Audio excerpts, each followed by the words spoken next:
Hey there, Mr. Finley here, and today we're going to be talking about the origins of drama, which we owe to the ancient Greeks. You've been studying about these guys in your social studies class, but we're going to be talking about them in English too, because they led to the creation of a form of art that we still use today, and in fact, which is the basis for every movie, every television show, every play you've ever seen. We owe it to the ancient Greeks, because they invented drama. When you break it down, it's a kind of weird idea. This idea that we would go and sit in a movie theater or a theater and watch people up on a screen or on a stage pretending to be people that they're not, and then actually believing them.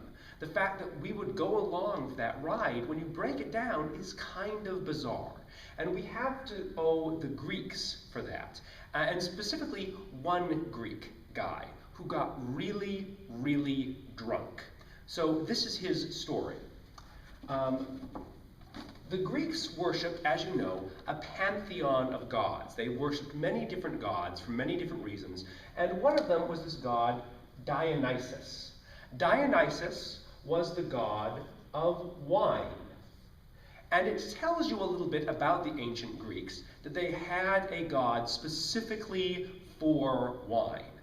And there were festivals to celebrate Dionysus. And at these festivals of Dionysus, you would get together and you would drink a lot of wine, and then there would be a group of priests called a chorus.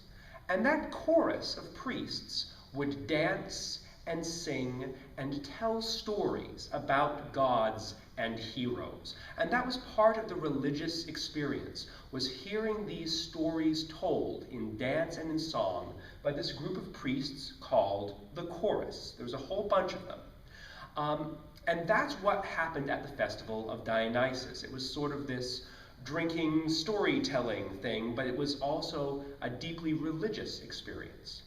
And then we encounter this guy named Thespis. Thespis of Icaria, which was where he was from.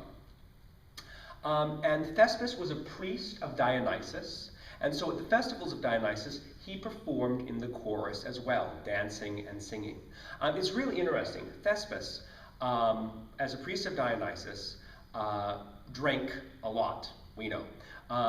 There are fragments of his poetry, and when you read his poetry, it sounds like these beautiful love poems, and then you realize he's talking to a bottle of wine, and that tells you something about Thespis.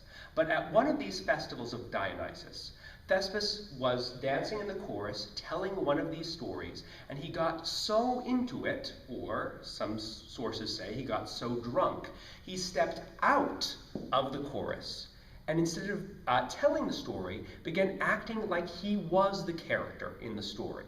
Instead of being with the chorus, all speaking as one and telling a story about this hero, he stepped out and said, "I am this hero." And in that way, he became the first actor, the first person to step on stage and say, "I'm not who you think I am. I am this other character." And people loved this. They loved this idea of seeing someone on stage become one of these gods and heroes that they knew about. And so Thespis was the person that we call the first actor. He invented acting, and people loved it.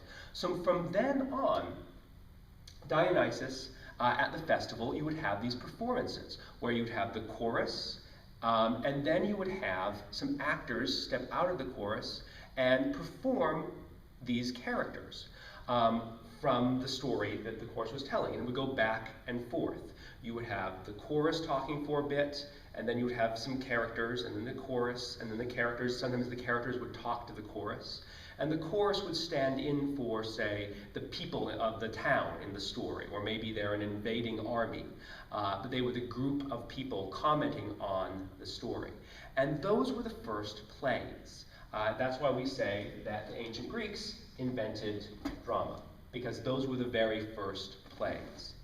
Now, when you went to see a play, you didn't go to see some new story. The stories in these plays were all stories that people already knew. They were stories of gods and heroes. Remember, this was, after all, a religious experience that these came out of. The festival of Dionysus, who was the god, who became, by the way, not only the god of wine, but the god of drama as well. And that's primarily what we remember him for. But you went to the plays not to see some new story, because you knew the stories already. You went to the play in order to be in the same space as these gods and heroes that you'd heard about all your life, that are suddenly being brought to life by the actors on stage in front of you. That's why you went. You went not to be entertained, but to be transformed. Again, it was a religious experience. The word for that transformation was catharsis.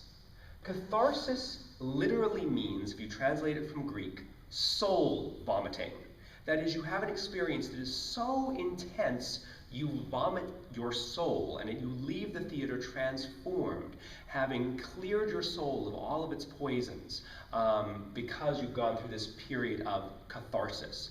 And the thing that caused you to go through that period of catharsis was to be in that space with these gods and heroes from the stories, we call them myths now, they would have believed them to have been true, of course, in the Greek time, of these gods and these heroes who you've just spent several hours sitting in the theater with. You would watch them go through these various trials and tribulations, because all of the Greek plays were tragedies. We'll talk about that in just a second.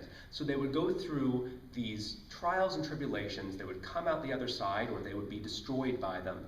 And through watching that, through watching these great heroes go through these tragedies, you would be transformed. It wasn't you went because you were bored on a Saturday night and you wanted to see a play. No, you went because it would transform you. And that's why these plays were tragedies. The plays were done every year at the Festival of Dionysus. So again, you couldn't just go on a Saturday night. They were done as part of a religious observance.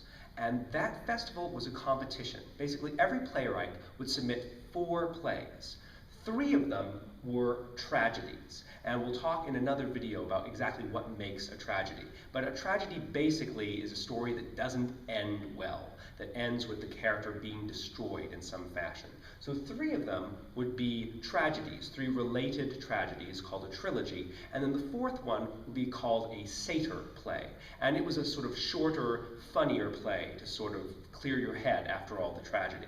So the playwrights would submit these tetralogies, that's a big fancy word for a set of 4 plays, to this competition, and then during the competition these plays would be performed basically all day for the length of the competition.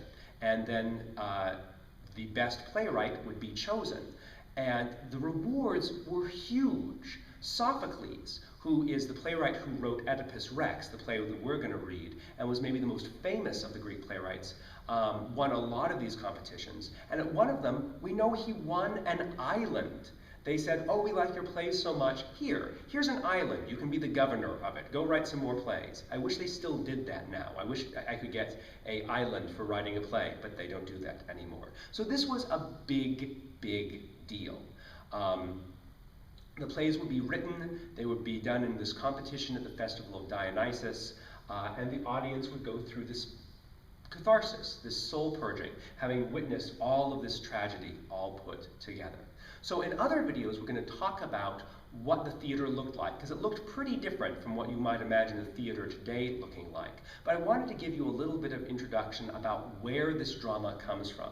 The important points, of course, are that it came from a religious observance for the god Dionysus. So it wasn't just entertainment, it was a transforming religious experience that involved a chorus of folks, anywhere between 5 and 10 people, who would be singing and dancing to tell the story, and then along with the chorus there would also be actors, and the first of those was Thespis. And of course the purpose of all of this was to go through the tragedy of these characters and experience catharsis, to leave the theater changed somehow. Thanks.